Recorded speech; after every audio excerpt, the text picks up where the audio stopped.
Question 9. The diagram shows a solid cylinder with radius 3 meters. We are told that the volume of the cylinder is 72 pi cubic meters, and we are being asked to calculate the total surface area of the cylinder. So, we have been given the radius, which we know is 3 meters. At this point in time, we do not have the height. We have been given the volume, the 72 pi cubic meters, and we do not have the total surface area, let alone curved surface area of our cylinder. So, problem with the figuring out the total or curved surface area first is that we need the height of the cylinder in order to proceed. So that means that we're going to have to use the volume formula. Otherwise, they wouldn't have given you this statement in the first place. We're going to have to use the volume formula in order to figure out what h is, because our volume formula consists of a v, an r, and an h as our variables.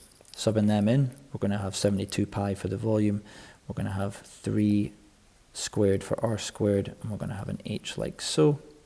That will simplify on the right hand side to give us a 9 pi times h, and if we divide both sides by 9 pi, that will give us a height of 8 meters. Now that we've got our h, we can go ahead and figure out our curved surface area and then a total surface area. The curved surface area of a cylinder is 2 pi rh. So for this we have our r, which is 3, and we have our h, which is 8. And we can go ahead and plug that into the calculator to give us 48 pi. There's no value in pressing the SD button and turning that into a decimal. Wait until the end before we start worrying about decimals. One of the benefits of the calculator and leaving it in this form is it just makes it easier to write, and it also makes it more accurate.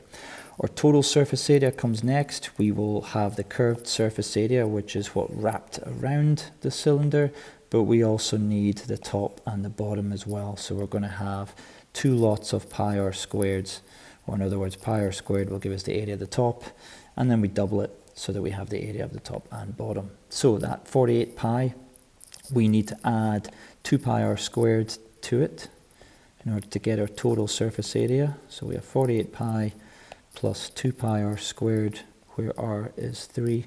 So 2 times pi times 3 squared. You don't need to write what I'm doing right now. You could just cut to the chase, but technically what we end up with here will be an 18 pi. And then when we add those together, we're going to end up with a 66 pi. Now the main reason why I would do that out of habit is just in case this question said leave it in terms of pi, that would be our answer here. Of course it's not. We're going to press the SD button. We're going to get a number 207.34 blah blah blah, and to 3 significant figures. First significant figure, second significant figure, third significant figure. So basically we're rounding this to the nearest whole number, which will give us 207 meters squared as our final answer. Done.